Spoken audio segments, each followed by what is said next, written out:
예수님께서 부활하신 후 40일 동안 제자들과 함께 지내시면서 그들에게 부활하심을 그 사실을 증거해 보이시고 또 잃었던 그들의 믿음을 회복해 하시고 또 그들에게 사명을 주신 후에 감난산이라는 곳에서 제자들이 보는 가운데 하늘로 이렇게 올려가셨습니다. 그래서 오늘 본문은 예수님이 하늘로 성천하시기 전에 지상에 남겨두고 가는 제자들에게 마지막으로 부탁하시며 동시에 약속으로 주신 말씀입니다. 굉장히 중요한 말씀입니다. 어떻게 보면 이제까지 예수님이 제자들에게 하신 많은 말씀들 중에 예수님의 간절한 소원이 담긴 유언적인 말씀입니다. 평소에 부모님의 그 말씀을 잘 듣지 않는 자식이라도 부모님이 돌아가시기 전에, 임종하기 전에 자녀들 앉혀놓고 마지막으로 남기고 가신 그 유언의 말씀만큼은 가슴에 새기고 어떻게 하든지 그 말씀을 지키는 것이 자식된 도리입니다. 제자들과 오늘 저와 여러분 우리 또한 이제까지는 예수님의 말씀을 듣고도 말씀에 순종치도 아니하고 거역하며 살았지만은 오늘 하늘로 올라가시면서 마지막으로 주시는 이 예수님의 말씀만은 반드시 지켜 행하는 것이 제자든 예수님의 제자든 도리인 줄로 믿습니다. 무슨 말씀을 제자들에게 부구하셨는가 하면 먼저 4절 말씀 보십시오. 4절 말씀 우리 다 같이 함께 읽도록 하겠습니다. 읽으면서 우리 마음에 새기시기 바랍니다.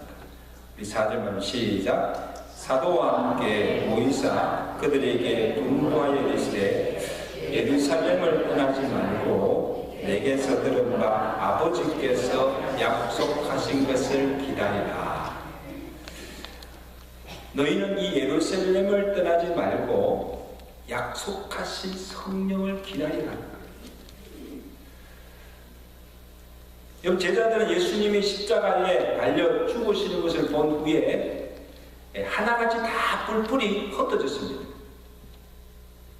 들으는 다시 이전의 생업인 고기잡이 하러 갔고, 또 들으는 무서워서 두려워서 붙잡힐까봐 숨어 지내기도 하고, 또 들으는 아예 이 믿음을 저버리고 세상길로 나가서 예수님과 전혀 상관없는 삶을 살고 있었습니다.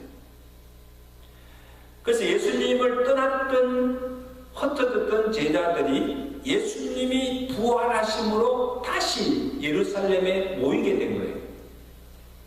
그러니까 자기 스스로가 찾아온 것이 아니고 예수님께서 부활하셔서 흩어졌던 제자들을 하나하나 일일이 찾아다니시면서 다시 그들을 예루살렘으로 불러 모으신 거예요. 예수님이 다시 다 불러서 모은 거예요. 그래서 그때 가룟 유다를 제외한 11제자들 모두가 깨어졌던 신뢰와 사랑을 회복하고 이제 다시 제자로 세움을 받고 한 마음으로 지금 뭉쳐지는 거예요.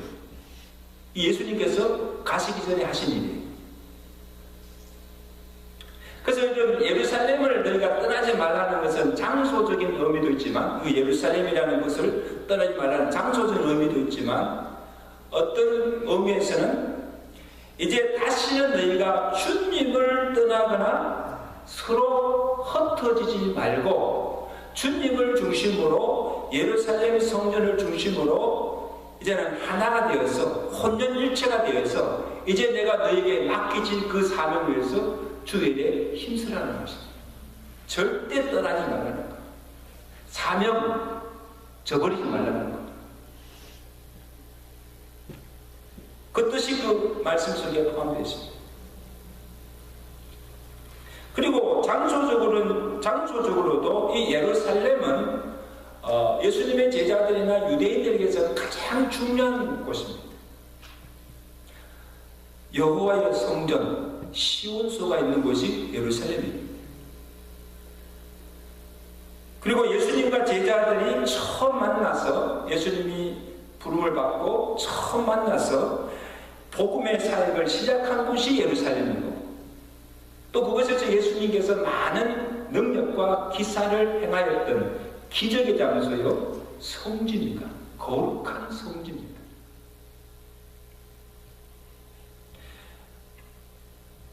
그러나 성교적인 차원에서 무엇보다도 복음이 예루살렘에서부터 시작하여서 모든 족속에게로 전파될 것이기 때문에 이 예루살렘은 대단히 중요한 것입니다. 복음의 권원지가 되고 출발대가 되는 것임을 말씀하신 거예요. 누가복음 24장 46절 보면 그리스도가 고난을 받고 제3일에 죽은 자 가운데서 살아날 것과 또 그의 이름으로 죄사함을 받게 하는 회개가 어디서부터? 예루살렘에서 시작하여 모든 족속에게로 전파될 것이 기록되었으니 너희는 이 모든 일에 뭐예요? 정인이라는 것입니다. 이게 무슨 말씀인가 하면 이제 예루살렘에서부터 복음이 증거되기 시작하고 그 다음에 그 복음이 예루살렘에서 유대와 사마리아로 점점 퍼져나가게 될 것이며, 그래서 유대인만 아니라 이방인까지 모든 족속에게 구원을 얻게 될 것이므로 예루살렘을 너희가 떠나지 말고 예루살렘에서부터 복음의 사역을 시작하라는 거예요. 그러니까 얼마나 중요합니까? 그리고 예루살렘을 떠나지 말라고 하신 또 하나의 이유는, 자, 이제 예수님께서 하늘로 올라 성천하여 올라가신 후에 오순절에 성령을 예루살렘에 모여있는 모든 무리들에게 보내주실 것이니 너희는 그곳을 떠나지 말고 그 약속하신 성령을 기다리는 것입니다. 성령을 보내시기 위해서 예루살렘을 떠나지 말라는 것입니다. 자, 5절 보십시오. 자, 5절 말씀. 우리 나가지 않고 계십니다. 5절 말씀. 시작. 너희는 몇 달이 못해 뭐요? 성령으로 세례를 받으리라 하셨느니라. 자, 여기 요한의 물세례와 성령 세례가 나오는데, 자, 요한이 예수님보다 먼저 와서 광야에서 회개의 복음을 외쳤습니다. 회개하라, 뭐예요? 천국이 가까웠느니라. 그러니까 요한이 전하는 이 회개의 복음을 듣고 죄를 회개하고 나오는 자들에게 요한이 요단강에서 물로 세례를 베풀었습니다. 요한의 물세례는 구원의 증거가 아니고 죄를 회개하였다는 표시로, 정표로 물세례를 베푼 것입니다. 그래서 요한이 증거하기를, 요한복음 1장 31절을 보세요. 요한 1장 31절은 내가 와서 물로 세례를 베푸는 것은 그가 누굽니까? 예수님을 이스라엘에 나타내 보이려 함이라. 나를 보내어 물로 세례를 베푸라 하시니 그이가 나에게 말씀하시되 성령이 내려서 누구에게든지 머무는 것을 보거든 그가 곧 성령으로 세례를 베푸시는 줄을 너희가 알라. 그렇게 정언한 것입니다. 자, 여기 이게 무슨 말인가 하면, 내가 지금은 너희에게 물로 세례를 베풀지만 후에 예수님이 오시면 각 사람이 다 무슨 세례를 받는다? 성령의 세례를 받게 될 것이다 하고 정언하신 거예요.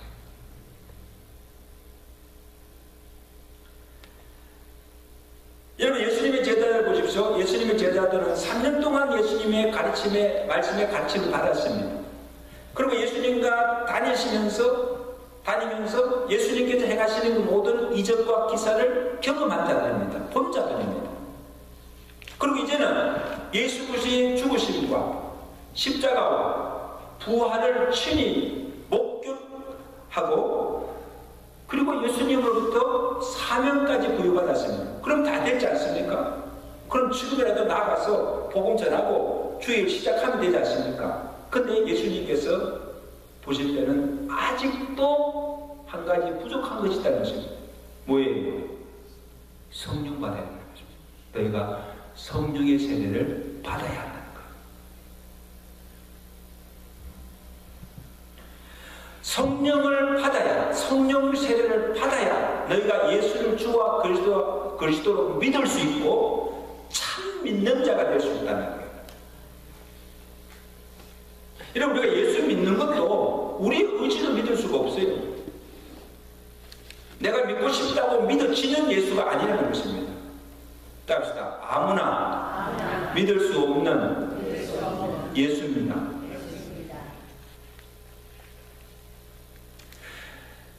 사도행전 19장에 보시면 이 바울이 에베소에 가서 에베소 사람들에게 이제 복음을 전합니다. 그 복음을 전하기 전에 에베소 사람들에게 이렇게 보십니다.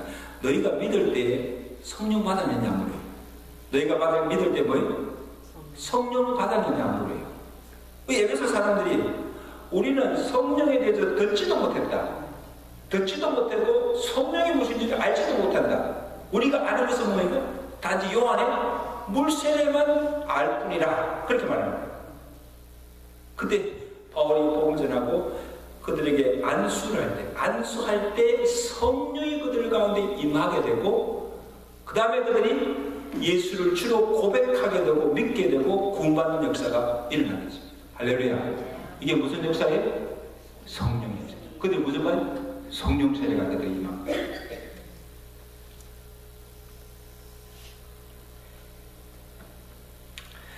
자, 그래서 여러분, 성령을 받지 아니하고서는 우리가 믿을 수도 없고 예수를 주라 부를 수도 없다는 거예요.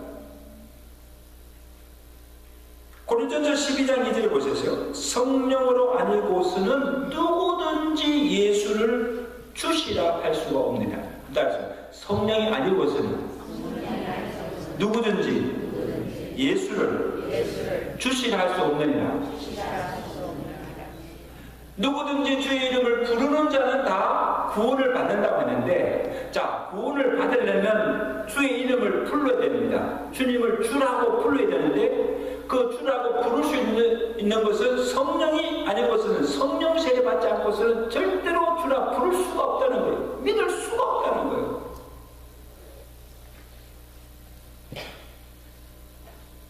그럼 처음 믿음의 조건이 뭡니까? 성령 세례. 로마서 8장 15절에 보면 너희는 다시 무수하는 종의 영을 받지 아니하고 양자의 영, 아들의 영, 예수의 영을 받았으므로 우리가 아바 아버지라 부르짖느니라. 할렐루야. 자, 보세요. 오늘 우리가 예수님을 주님, 주라고 부르면 기도할 때 하나님을 아버지라고 부를 수 있다는 것은 우리가 양자의 영, 하나님의 성령을 받은 증거라는 것입니다. 성령 받았기 때문에 그렇게 고백할 수가 있다는 거예요. 여러분, 성령 받았습니까? 목사님, 내가 언제 성령 받았는지, 성령이 언제 내게 임했는지 I don't know. 내가 받았나? 여러분, 받았어요. 왜? 여러분이 지금 예수님을 뭐라고 그래요? 주라고 부르잖아요. 예수를 그리스도라고 믿잖아요. 그럼 하나님을 아버지라고 부르잖아요. 여러분, 세상에 밖에 나가 믿지 않는 사람들에게 하나님 아버지 해보라고 하시면 절대 아버지 못 부릅니다. 양자의 영을 받지 못했기 때문에 하나님을 아버지라도 믿지 않을 뿐더러 그 하나님을 아버지 하고 부르지 못합니다. 여러분, 물론 여러분이 그냥 흉내내가지고 내가 성령도 받지 않고 하나님 아버지라고 믿지도 않으면서 내가 아버지 그냥 부를 수는 있어요. 근데 우리는 모르지만 하나님은 다 아세요. 정말 양자의 영을 받아서 정말 성령 세례 받아서 예수님을 주라고 고백하고 하나님을 아버지라 부르는지 우리는 모르지만 하나님은 다 아십니다. 믿으시면 아멘. 그러면 성령 세례 받아야 돼요. 받지 않으면 여러분의 믿음이 다 거짓 믿음이에요. 자, 그래서 성령 세례는 믿음의 가장 기본이 되는 거예요. 또한 성령을 받아야 권능을 받습니다. 그래서 단지 성령 세례 받아서 예수님을 주로 고백하고 믿는 것으로만 안 되고, 예수 믿는 그것으로는 우리가 복음을 전가할 수도 없고, 또 우리가 하나님 일을 할 수도 없고, 한다 하여도 아무 능력을 행할 수도 없습니다. 그 다음에 우리가 받아야 할 것이 뭡니까? 성령 충만입니다. 성령 세례와 성령 충만은 다르죠. 성령 세례는 한번 믿을 때 우리가 받게 되고, 그 우리는 계속해서 그 성령으로 우리가 충만함을 입고 성령의 능력을 받아야 주의 일을 할 수 있고, 그 다음에 복음도 증거하게 되는 것입니다. 아멘. 자, 그래서 오늘 사도행전 2장 8절입니다. 우리가 너무나 잘 아는 말씀이에요. 우리 다 같이 한번 읽겠습니다. 시작. 오직 성령이 너희에게 임하시면 너희가 뭘 받고? 권능을 받고, 그 다음에 예루살렘과 온 유대와 사마리아와 땅끝까지 이르러 내 증인이 뭐예요? 되라는 것이 아니고 되리라. 수동태입니다. 내가 예수님의 증인이 되는 것은 내 스스로가 될 수 있는 것이 아니고, 먼저 성령을 받고 성령의 권능을 받게 되면 내가 원치 않더라도 자연적으로 증인이 될 수 있다는 거예요.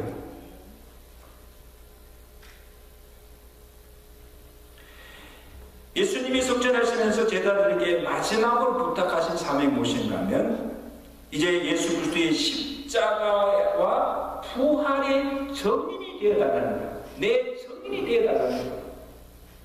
너희가 이제까지 보고 듣고 경험하고 받은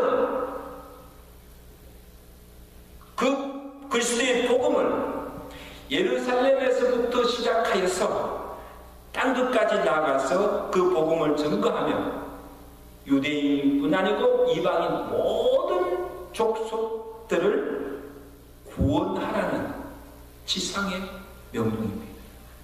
이게 예수님께서 마지막으로 우리에게 남겨보고 가신 유언적인 말씀이에요.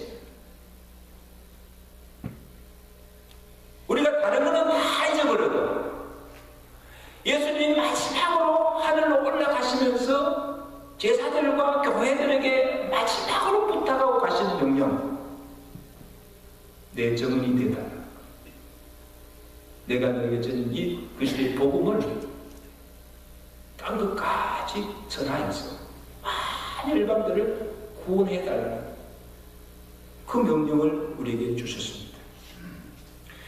그러면 이 일은 성령의 권능을 받지 않은 것은 감당할 수가 없다는 것입니다. 여러분, 세상 일은요, 세상 일은 성령 없어도, 하나님의 은혜가 아니어도, 하나님의 도움 없어도 우리의 지혜와 우리의 경험으로 웬만한 것은 다 해낼 수가 있어요. 그리고 내가 노력하고 내가 열심히만 하면 어느 정도 돈도 벌 수 있고요, 또 내가 하고 싶은 일들을 성취할 수도 있습니다. 그러나 하나님의 일, 영적인 일, 교회의 일, 이 주의 일은 세상 지혜와 능력과 경험 가지고는 할 수가 없습니다. 첫째, 하나님의 은혜를 받아야, 성령의 능력과 권능을 받아야만 주의 일을 감당케 할 수 있는 줄로 믿습니다. 여러분, 왜 교회 일이 힘든 줄 아세요? 왜 주님의 일하는 일이 왜 힘들고 피곤한 줄 아세요? 내 힘으로 하려고 하니까, 내 열심으로 하려고 하니까 한계가 있는 거예요. 그래, 하다가도 지치기도 하고, 하다가도 낙심하기도 하고, 기쁨이 없는 거예요.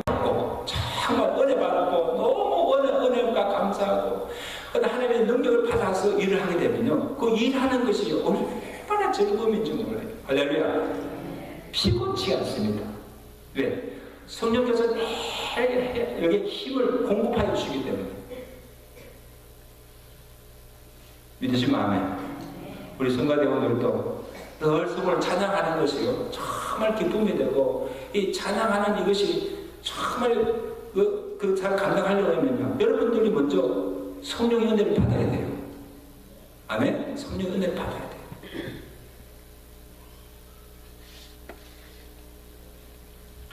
성도로서 우리 하나님의 일하는 사역자들로서 오늘 우리의 고민이 뭡니까?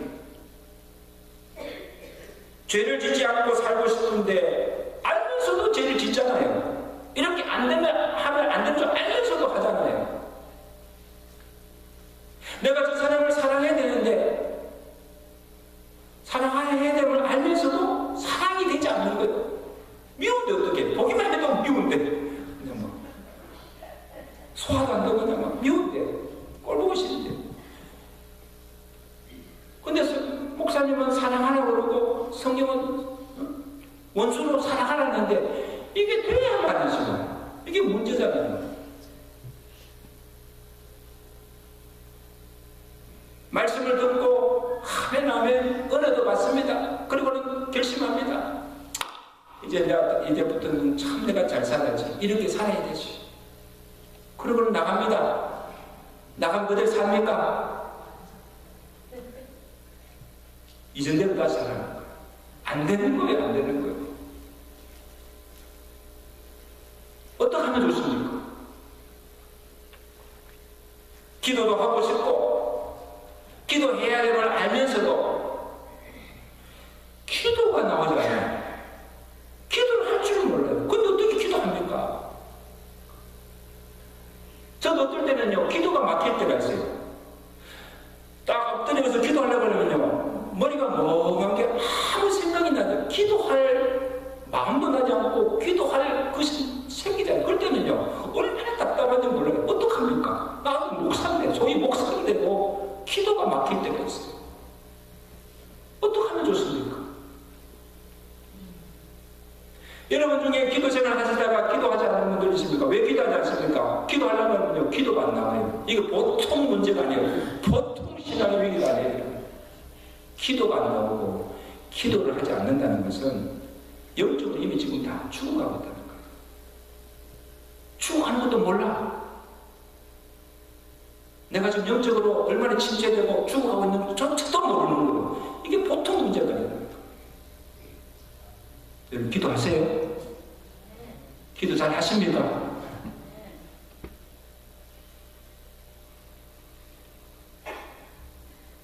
내가 이제는 주를 위해서 충성하리라 다짐도 하지만 내 뜻대로 되지 않습니다.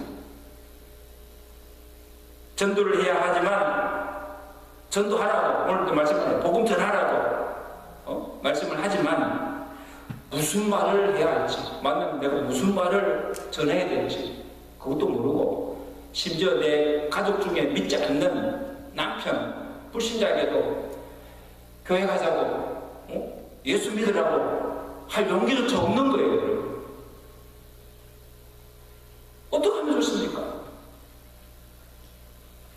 내 의지가 약해서 믿음이 없었어도 하지만 오늘 말씀의 근거에서 관상한다면 우리가 아직도 성령 세례를 받지, 예수를 믿지만 성령의 충만함과 권능을 받지 못하기 때문이라는 거예요.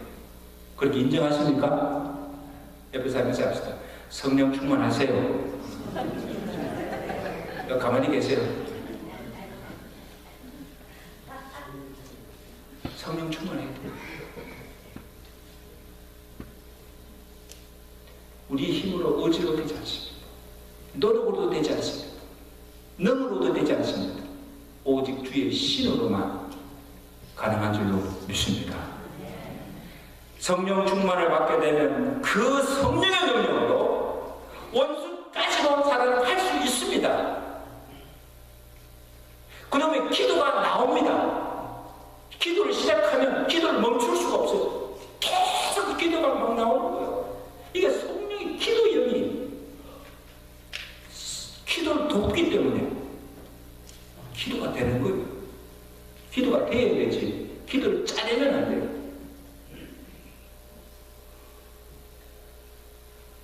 그리고 복음도 담대하게 전가할 수 있게 된 줄로 믿습니다. 핍박 가운데서도 돌에 맞아가면서도 환영을 당해가면서도 복음을 전가할 수 있는 힘이 어디서 나옵니까? 성령의 능력입니다.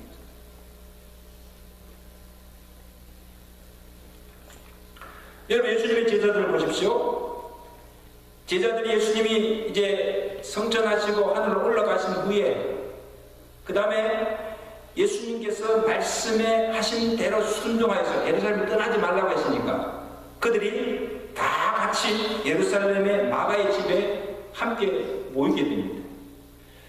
오늘 본문에 보시면 1장 13절 보세요. 거기 모인 자들이 누군가 하면 베드로, 요한, 야고보, 안드레와 빌립, 도마와 바들로메, 마테와 야고보, 시몬과 야고보의 아들 유다와 여자들과 예수의 어머니 마리아와 예수의 아우들, 그래 다 합해서 몇 명? 120명이 모였습니다. 그리고 여기 보세요. 예수님의 11 제자들이 다 모였다는 사실이에요. 할렐루야. 자, 그렇지. 그들이 함께 모여서 예수님의 말씀을 믿은 거예요. 자, 내가 올라가서 너에게 뭐를? 성령을 보내주겠다. 약속하신 거예요. 그 약속하신 그 성령이 우리에게 임하도록, 약속하신 성령을 부어주시도록 그들이 함께 모여서 간절히 기도한 거예요. 다른 거 기도하지 않았습니다. 다른 기도 제목하지 않고, 주여 약속하신 성령을 오늘 우리에게 주시옵소서. 하루만 기도한 것이 아니에요. 예수님이 성천하신 이후 오순절일까지 며칠 동안을 계속하여 함께 모여 간절히 기도하였더니 정말 성령이 그들 가운데 임하였습니다. 사도행전 2장 1절 보세요. 사도행전 2장 1절 보면 오순절날이 이름에, 이 오순절은 뭡니까? 예수님이 부활하신 후 성천하신 후에 50일 오순절날이 이름에 그들이 다 같이 한 곳에 모였더니 혼련이 뭐에 하늘로부터 급하고 강한 바람 같은 성령이 각 사람 위에 임하더니 그들이 다 성령이 뭘 받고? 충만함을 받고 성령의 말하게 하심에 따라 다른 언어들로 말하기 시작하니라. 할렐루야. 거기에 모였던 무리들 한 사람도 예의 없이 120 모든 무리들에게 각 사람 위에 비둘기 같은 바람 같은 성령이 충만하게 임하였다는 거예요. 성령 받았어요. 충만을 받았어요. 그리고는 이들이, 사도들이, 그날의 성령 충만을 받은 사도들이 나아가서 뭡니까? 복음을 전하기 시작한 거예요. 그때 사도들이 전하는 복음을 듣고 유대인들이 회개하고 하루에 몇 명씩? 3,000명씩이나 회개하고 죽게 들어오는 역사가 일어나게 되고, 그리고 교회가 세워지고 초대 예루살렘 교회가 시작되고, 복음이 이전 예루살렘에서뿐 아니고 유대와 사마리아 이방인 지역까지 점점 퍼져나가며 이방인들이 구원받고 이방인들 지역에 교회들이 세워지고 교회가 날로 흥황대가 구원받는 자의 수가 날마다 더해지는 놀라운 부흥의 역사가 일어나게 된 줄로 믿습니다. 이게 사도행전의 역사잖아요. 성령, 오순절 성령 강림이 임한 그 이후부터 성령이 어떻게 역사하십니까? 교회들이 세워지고 어떻게 이 복음이 예루살렘에서 점점 퍼져나가는가, 확장되어 가는 것을 보여주고 많은 이방인들이 구원받는 역사를 보여주는 것이 사도행전의 역사입니다. 성령의 역사입니다. 산종도 여러분, 오늘 주님이 제자들에게 분부하신 이 말씀이 동일하게 오늘 우리와 우리 교회에 주신 명령인 줄로 믿습니다. 우리도 성령 충만 받았어. 성령의 권능을 받아서 사도들처럼 예수 그리스도의 십자가와 부활의 정인이 되어서 이 지역뿐 아니고 땅 끝까지 주의 복음 전가하며 많은 원들을 구원하는 데 힘쓰시는 저와 여러분들 되시고 우리 최대장로교회가 될 수 있기를 주님이 축원합니다. 기도하겠습니다.